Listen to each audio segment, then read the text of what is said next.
Honorable Kingola Patrick Macau, MP, and the Honorable Senator Fatuma Adan Dullo, CBS MP.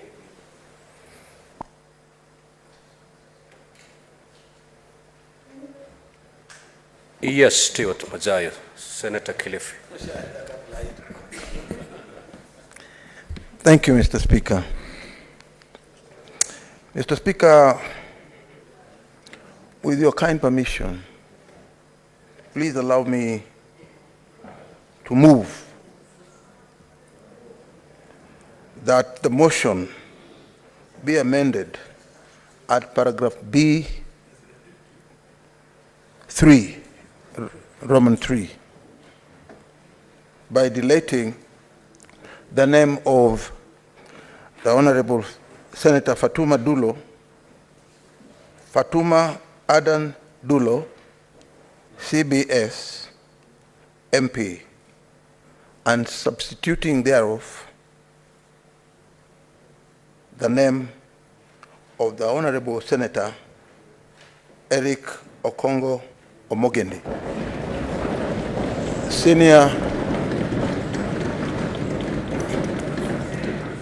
Senior Counsel, a Member of Parliament. Mr. Speaker, I realize this amendment is coming because I think I initiated a letter.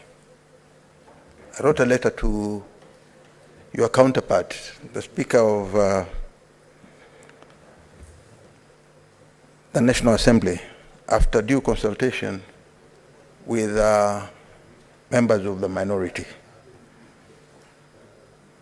where it was all agreed that we nominate Senator Eric Okongo Omogeni as a commissioner. Incidentally, Mr. Speaker, this letter was dated on the 7th, and the Speaker of the National Assembly responded on the 8th, informing me that it was not tenable and that the name of Eric Omogeni could not be included in the order of the day to meet the threshold so that it could be part of the names that were going to be in that motion. Mr. Speaker, as it has been stated here, this is the very, very important commission, the Parliamentary Service Commission. And in all the letters that emanate from the minority side, I am the authority.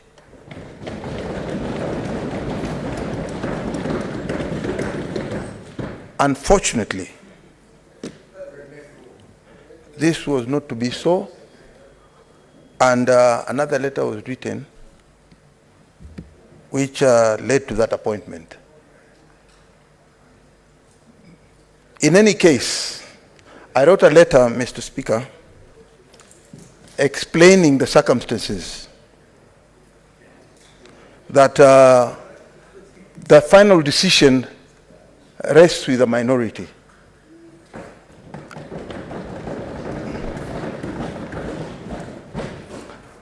And it's in that regard that that letter was written.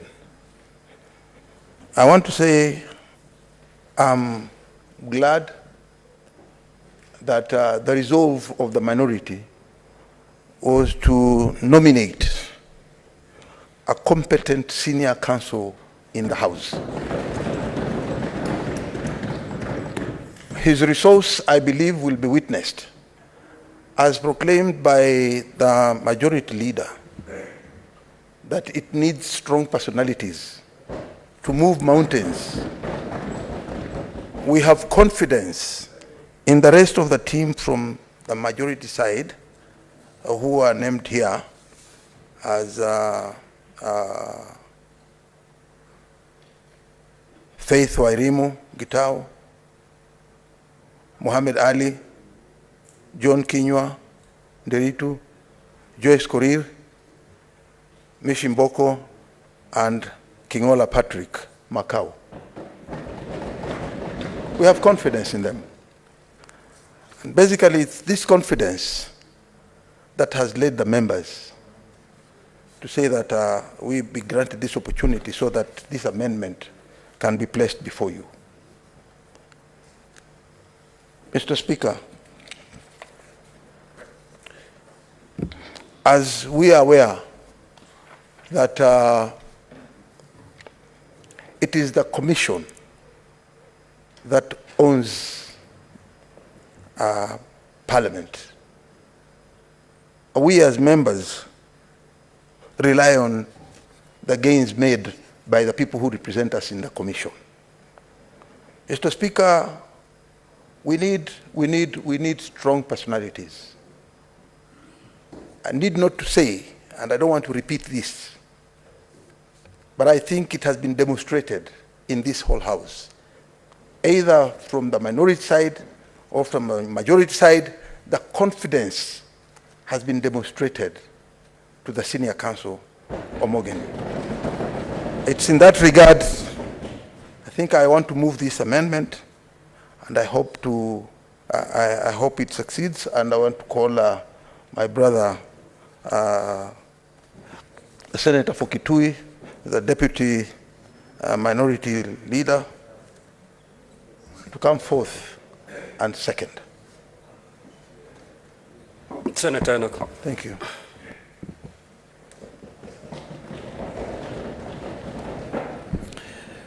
Mr. Speaker, from the onset, I second. Mr. Speaker, I will say only one thing. That the authority on any matter concerning the minority side of the Senate is vested in the office of the minority leader. When the minority leader speaks, he speaks for us. And I'm happy, Mr. Speaker, that the substitution of the name of our friend,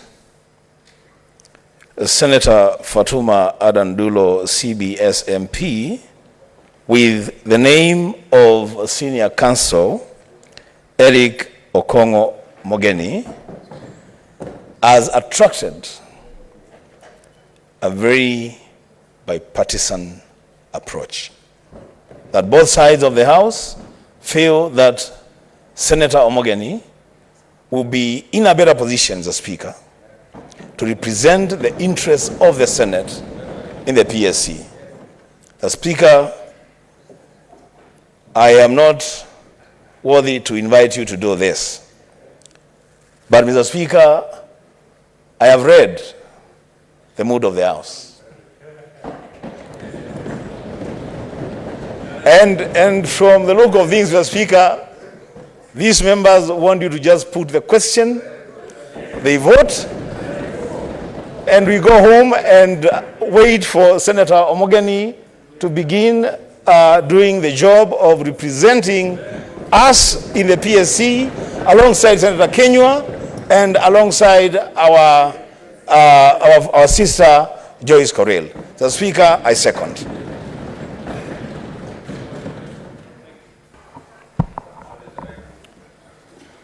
Honorable Senators, I now do propose the question that the motion be amended in paragraph B by deleting the name of the Honorable Senator Fatuma Dullo, CBS MP, and substitute therefore the name of the Honorable Senator Eric Okongo Omogeni, Senior Counsel MP.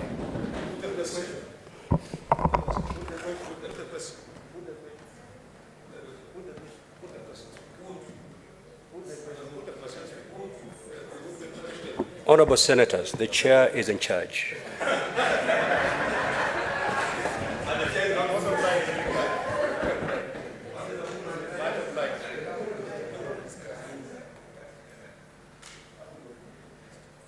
Now that we do not have comments on that,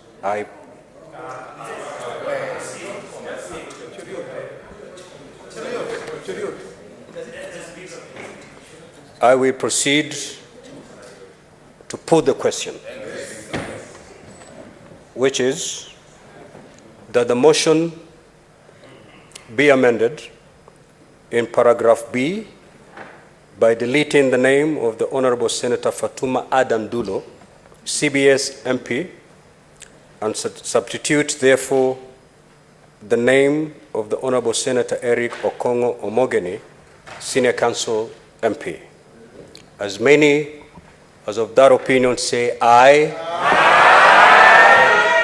As many as of the contrary opinion say nay. The ayes have it.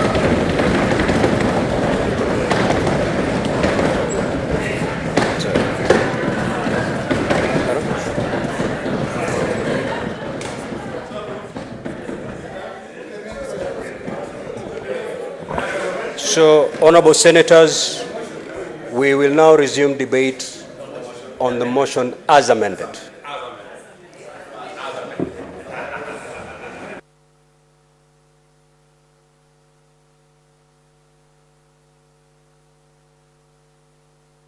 Senator Chimera.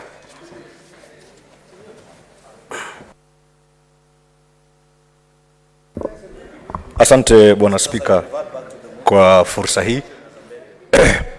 Nisimame nikiunga mkono mswada huu. Kwanza nishukuru kwamba wale waliotolewa katika kusafu katika commission hii ni watu ambao tunawajua, tumefanya nao kazi. Uteuzi wa Mheshimiwa Mishimboko, Mheshimiwa Mohamed Ali Simba Wanyali na Mheshimiwa Joyce Korir ni ishara kwamba kwa mara ya kwanza sisi viongozi wa Pwani tumedhihirisha kwamba tunaweza kukaa katika ngazi ya juu katika uongozi wa bunge letu la kitaifa hili. Senator Joyce Korir ni seneta mteule, mimi pia ni seneta mteule. Ni ishara kwamba pia najihisi mimi kama seneta mteule nipo sawia na yule seneta aliyepigiwa kura debeni.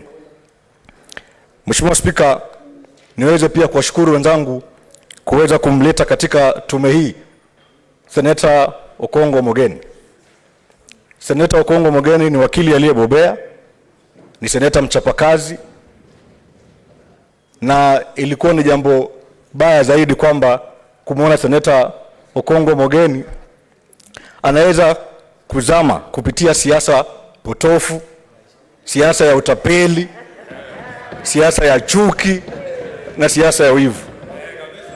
Mheshimiwa Spika, niseme Biblia pia inasema umzungumzie yule asiyeweza kujizungumzia. Mheshimiwa Spika, na nashukuru sana waseneta wenzangu kuweza kuamka na kusimama kidete na seneta huyu Okongo Omogeni, kwa sababu tume hii Mheshimiwa Spika inahitaji mtu mkakamavu, mtu aliye na tajriba na mtu ambaye amekuwa katika mizani. Mheshimiwa Spika, na saki kuwa mzungumzaji mwingi, nina furaha kwamba seneta Okongo Omogeni ameweza kupata fursa hii ya kukaa katika tume hii.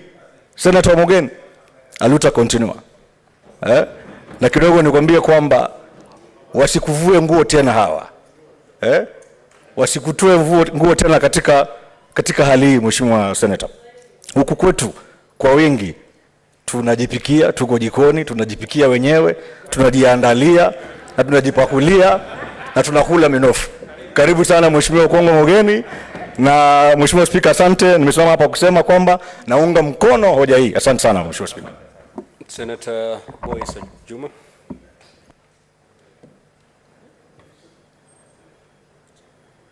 Senator Boy.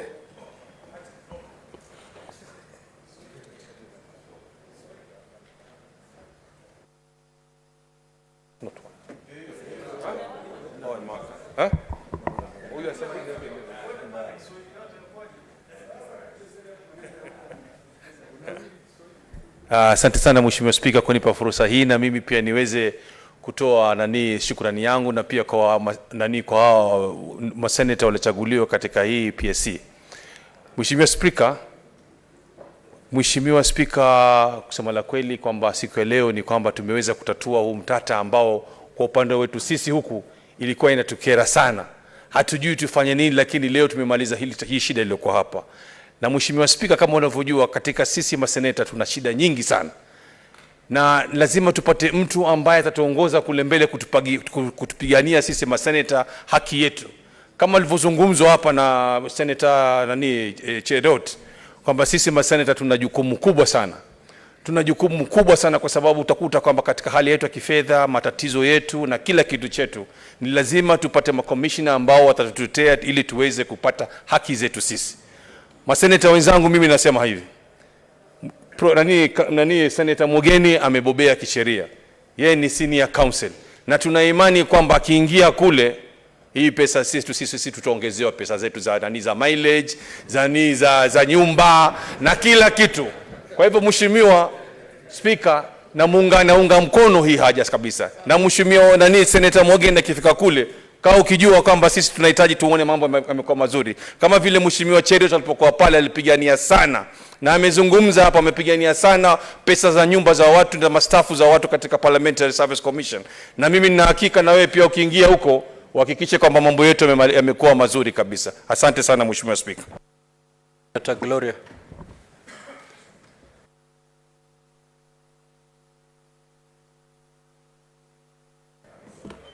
Thank you, Mr. Speaker. I am very delighted.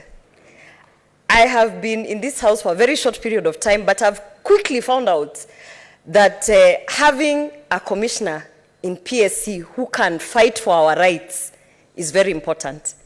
Just today we were learning that even the delegated legislation committee is finding it difficult to bring SRC to book. Is finding it difficult to understand how, the commissioners in PSC were unable to stop illegalities that SRC has been doing. So for me, I'm delighted because I have engaged with Senator Omogeni. He is from, where I come from, and I know that his personality and his character is actually not going to be compromised. We were, as a nominated senator, it came to our attention that our mileage was being taken away just some weeks ago. And we had to rally up all the women in the house to go and do something. So we need someone who understands the plight of women, the plight of nominated, the plight of all the senators who are sitting in this house, such that when we are in this house, our welfare is taken care of. And one other thing, Senator Omogeni, in Kisii County and from the Gusii region, we've seen how you've been fighting for the welfare of this house. And you have demonstrated that you are not going to be compromised. And you have demonstrated that, even now I can stand here and with the political obscurity and say that I support this motion as is, and say that I support that Senator Omogeni is actually going to represent us.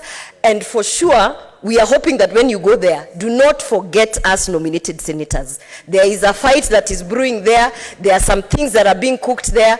And the commissioners who are at Parliamentary Service Commission have not seen it, but we want to open your eyes as nominated senators that you need to look out for us, and you need to ensure that our welfare is equal to the welfare of those elected senators who are here, because we are not here as flower girls. We are here to do the same work. We are doing oversight. And so I support this motion. And I am really happy. Also, I want to speak from the Gusii community that we are very happy, and tonight we shall celebrate because you truly deserve it. Thank you. Senator Sifuna. Thank you very much, Mr. Speaker. Mr. Speaker, I rise to support this motion in its current form as amended by the members of this House. I want to start by congratulating the spirit of bipartisanship that has been exhibited by members of this House this afternoon. I am a firm believer, Mr. Speaker, that we can find objectivity when we mean to. That in fact, we can agree that in spite of our political divisions, for Senator Kinyua, the sun rises on the east and sets on the west. And that is the same for Senator Sifuna from the ODM party. There are things in which we can see very clearly that in fact this is the right thing to do, and I want to hail that. I want to also appreciate you, Mr. Speaker, for having indulged us as members and being willing to listen to the concerns that we have raised this afternoon regarding the manner in which our nominee, especially from the minority side, had been, proposed. I also want to congratulate all of those who have been nominated to serve on the PSC, Senator Joyce Korir, Senator Omogeni, my brother Kinywa, who I serve with on the Energy Committee. I know that you have what it takes. Mr. Speaker, this entire life is about pairing our skills to the opportunities that are available. Where I come from, you cannot tie a heifer that is supposed to produce milk on a plow, Mr. Speaker, to plow the fields. You can also not go and try to milk a bull. There is no milk there. What you're supposed to do is to match everybody's skill and abilities and the gifts that God has given you to the role. When I look at the people who have been proposed here, and I will speak for Senator Omogeni, Senior Counsel, for whom I have great respect, he has demonstrated, even in the period that we have been here on the floor of this Senate, an in-depth understanding of the workings of Parliament, of the problems bedeviling members of Parliament, of the issues between this House and the lower house and how to resolve them, of the constitutional questions and some of the answers that have already been proposed, Mr. Speaker, so that I have no doubt in my mind that we have made the right decision as a House in terms of our representation to the Parliamentary Service Commission. Lastly, Mr. Speaker, I am very happy today. I'll go and sleep as a very happy SG and a member of the minority side. Very happy, Mr. Speaker, because the demons that I spoke of yesterday have finally been exorcised. Mr. Speaker, we want people to understand that every single position, including our positions we hold as elected members, we hold these positions in trust for the people who elected us. We want you people who are going, the senators who are going to the PSC, to remember that these positions are held in trust for the members of the Senate and the members of Parliament who have nominated you to those positions. They cannot be positions or opportunities for you to advance your own selfish interest. It cannot be about satiating your greed, Senator Omogeni, and I know you have none. But I can assure you, my brother, that on the day you demonstrate even a whiff of having abandoned the ideals for which we are praising you today, Edwin Sifuna, the Senator of Nairobi, will be here on the same floor to remind you that those demons will still possess the power to exorcise those demons, Mr. Speaker. So I want to thank you for the opportunity to speak on this particular motion, Mr. Speaker. We have also demonstrated the supremacy of this House, that in fact the National Assembly cannot pick for us a representative to the Parliamentary Service Commission. And this is what we are looking for, Mr. Speaker, and I thank you for enforcing the fact that we are an independent House, that we are a House that can make its own decisions, that are a House that cannot be taken for granted. I thank you, Mr. Speaker. Senator Metho.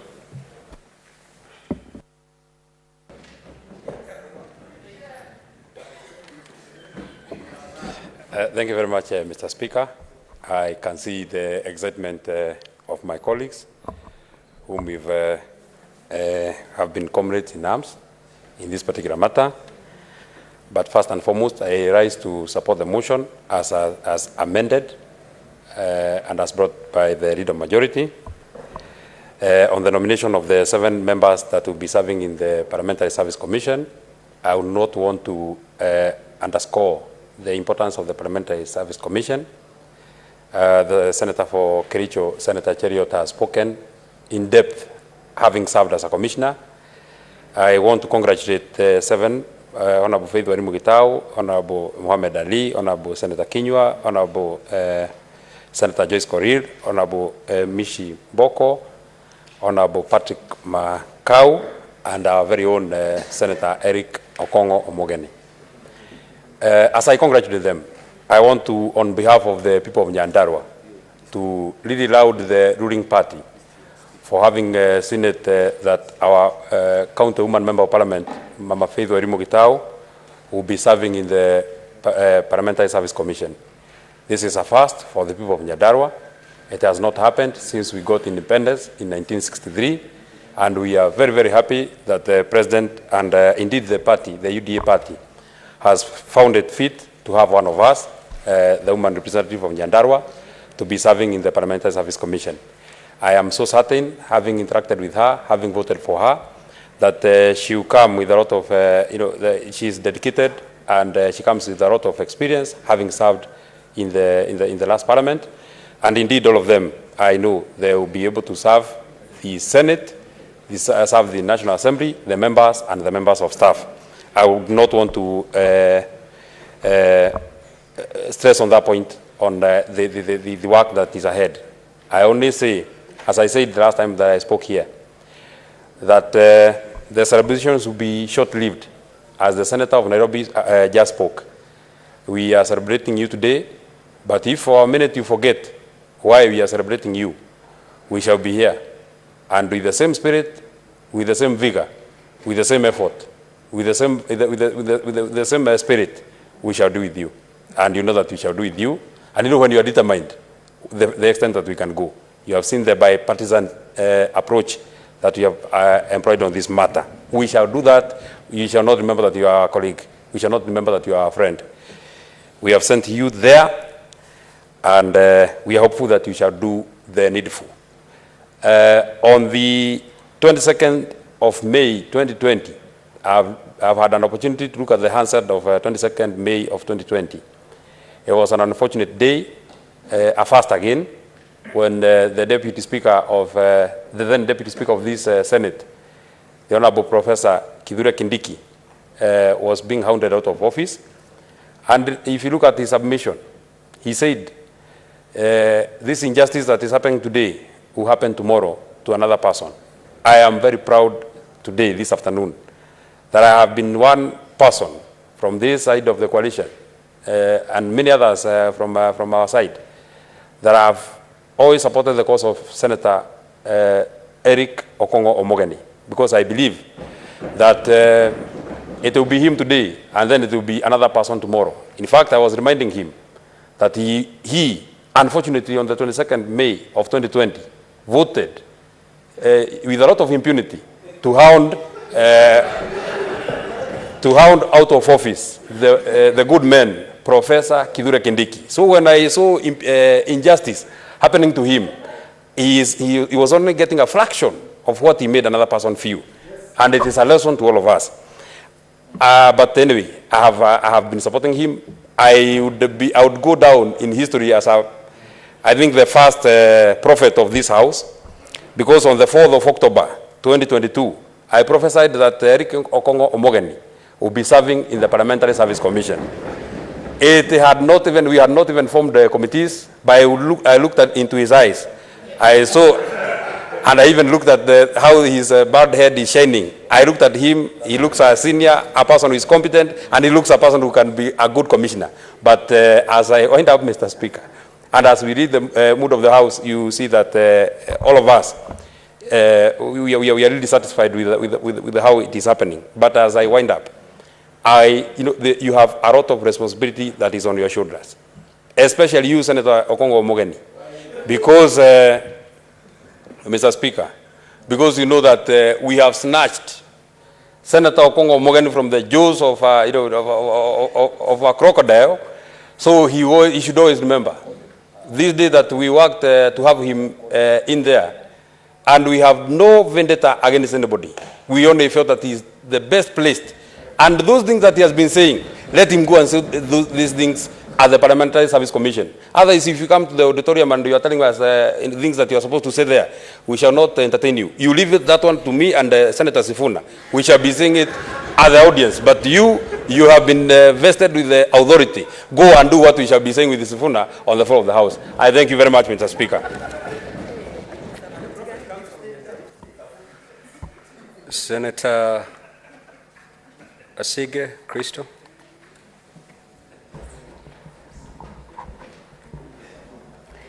Thank you very much, Mr. Speaker, for an opportunity to contribute to this motion in its amended form. Mr. Speaker, I support this motion, and the reason why I support this motion with a lot of confidence is because this House has demonstrated to me, somebody that is new in this role, that it is absolutely possible for people to band together, unanimously at that, to do what is right, to do what is honorable. And that is the same spirit and the same House that is serving Kenyans at large. For me, that instills a lot of confidence and great gratitude to the people in this House that have unanimously come to this decision. Mr. Speaker, I also am very pleased and I congratulate every name on this list, but especially that of Senator Omogeni. Senator Omogeni was the first person, Mr. Speaker, to advocate for me, for a senator that he only knows through a good friend that we both share, Dr. Dan Kiagi, my ophthalmologist, who has been helping me with my eye condition since I was a young girl in high school. That alone, and for whatever other reasons that are best known to him, he stood on the floor of this House and defended me. And he spoke on my behalf and advocated for what I had wished to have received when joining this House. For that, Mr. Speaker, I'm truly grateful and thankful to him for seeing me, a young woman with a disability, and for hearing me, because seldom do we get seen and heard, especially on such platforms. So I thank him for that publicly here today. Second of all, Mr. Speaker, I'm visually impaired and I haven't gotten the pleasure to see anyone's face in this House. But I'm very sure and I'm very confident that all the ladies are extremely beautiful and all the men are particularly dapper. But beyond that, Mr. Speaker, I have the privilege that is given by God to see beyond the physical, to see someone's energy, and to see someone's spirit. And from the day that I first heard Omogeni speak before this, joining this House, that is, Mr. Speaker, I have been able to see very clearly, crystal clear, in fact, his candor, his capability, his conscientiousness, and most of all that I am truly grateful for is his compassion for his fellow colleagues. And that is why I believe when he goes into the commission to represent the Senate, that he will continue in that direction and compassion for his colleagues and the welfare of all senators in this House. Further, I pray to the senator that he continues to demonstrate all of these qualities when he goes forward into the new position in the committee and remembers the welfare of persons with disabilities across Parliament. I will not shy away from talking to him and pulling him aside whenever there is an opportunity for him to speak for our rights and for our interest in Parliament, Mr. Speaker. And I hope that he continues to do so moving forward for the rest of his time. I thank you, Mr. Speaker. Senator Joyce.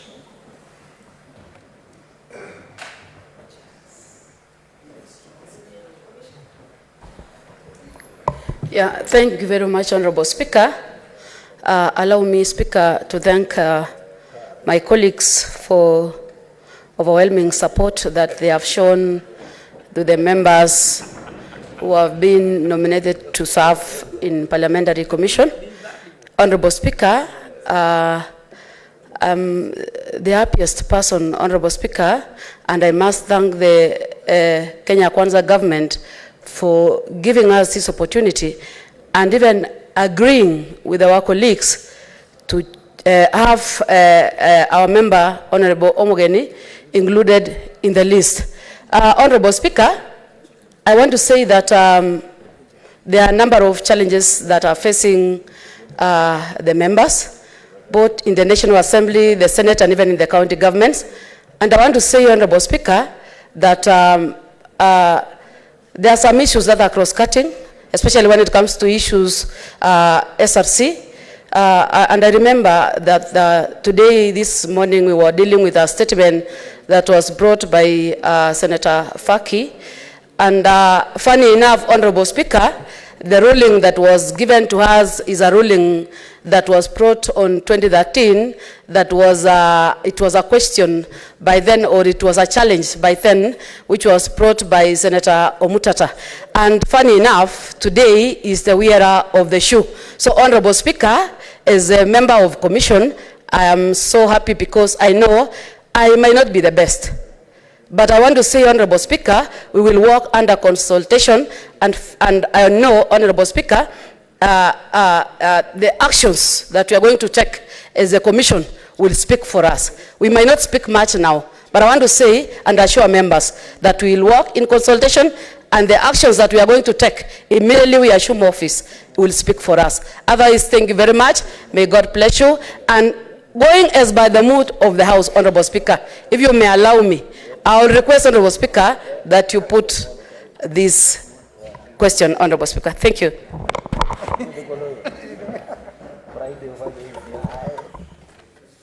Honorable Senators,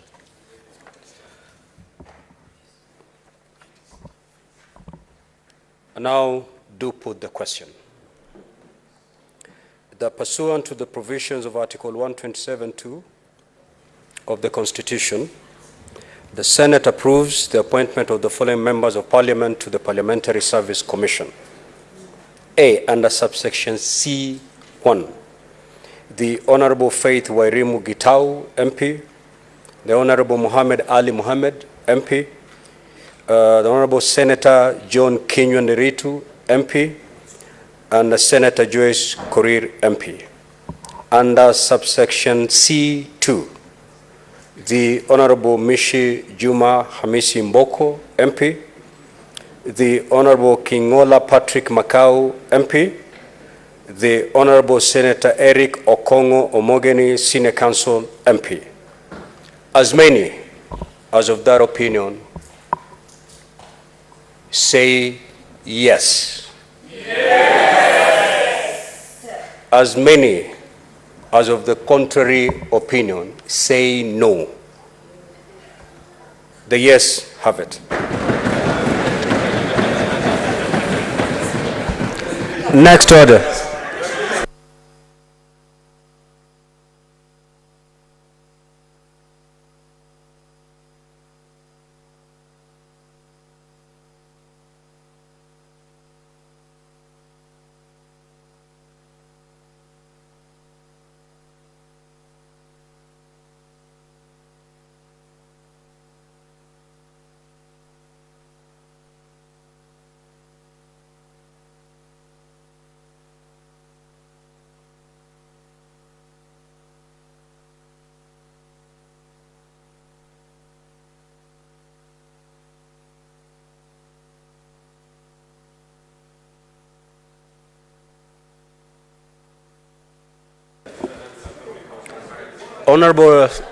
Honorable Senators, with consultation,